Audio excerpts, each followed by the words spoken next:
Oke, Assalamualaikum warahmatullahi wabarakatuh. Pada pertemuan ini kita akan praktika mengenai akuntansi biaya tenaga kerja. Nah, sebelumnya kita harus tahu biaya tenaga kerja itu apa. Nah, di sini biaya tenaga kerja merupakan salah satu biaya konversi di samping biaya overhead pabrik yang merupakan salah satu biaya untuk mengubah bahan baku menjadi produk jadi. Nah, sebelum membahas akuntansi biaya tenaga kerja, tentunya kita harus pahami mengenai batasan biaya tenaga kerja dan berbagai cara penggolongannya. Nah, di sini kita harus tahu dulu definisi dari biaya tenaga kerja. Nah, tenaga kerja di sini merupakan usaha fisik atau mental yang dikeluarkan karyawan untuk mengolah produk. Nah, sedangkan biaya tenaga kerja adalah harga yang dibebankan untuk penggunaan tenaga kerja manusia tersebut. Nah, selanjutnya mengenai penggolongan kegiatan dan biaya tenaga kerja dalam perusahaan manufaktur, itu yang pertama dilihat dari menurut fungsi pokok dalam organisasi perusahaan. Nah, dalam organisasi perusahaan manufaktur itu kita bagi dalam 3 fungsi, yaitu produksi, pemasaran, dan administrasi.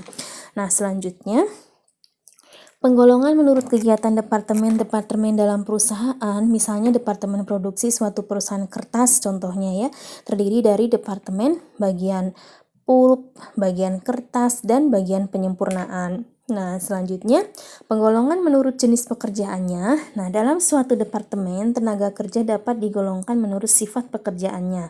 Misalnya saja dalam suatu departemen produksi, tenaga kerja digolongkan sebagai operator, mandor, dan penyelia kan.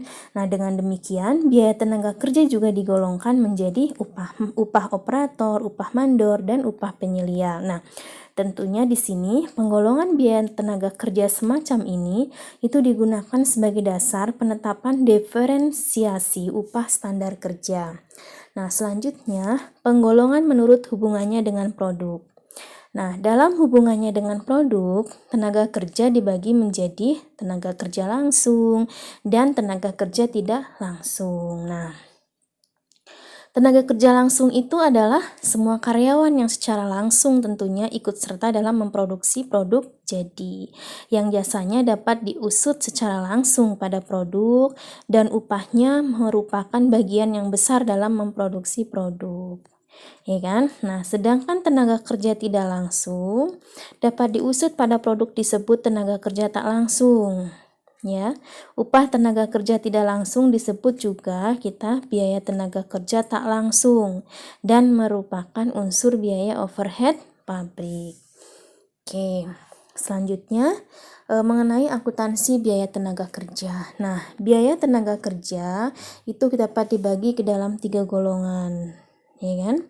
Nah, ada gaji dan upah reguler, yaitu jumlah gaji dan upah bruto dikurangi dengan potongan-potongan seperti pajak penghasilan karyawan dan biaya asuransi hari tua. Nah, yang kedua ada premi lembur, kemudian yang tiga ada biaya-biaya yang berhubungan dengan tenaga kerja. Oke, bagaimana treatment akuntansi biaya gaji dan upah? Di sini dapat dilakukan dengan beberapa tahap. Tahap yang pertama adalah berdasarkan kartu hadir karyawan, di sini baik karyawan produksi, pemasaran, maupun administrasi dan umum, maka bagian pembuat daftar gaji dan upah kemudian membuat daftar gaji dan upah karyawan. Nah, nanti dasarnya rekapitulasi gaji dan upah. Maka bagian akuntansi mencatat jurnalnya, yaitu barang dalam proses, biaya tenaga kerja, biaya overhead pabrik, biaya administrasi dan umum, dan biaya pemasaran di sebelah debit. Kreditnya adalah gaji dan upah. Kemudian akuntansi biaya gaji dan upah. Nah, di sini atas dasar gaji dan upah tersebut, bagian keuangan membuat bukti kas keluar dan cek untuk pengambilan uang dari bank. Nah, atas dasar bukti kas keluar, bagian akuntansi mencatat jurnalnya, yaitu gaji dan upahnya di sebelah debit, kreditnya adalah utang PPh karyawan, dan utang gaji dan upah itu di sebelah kredit.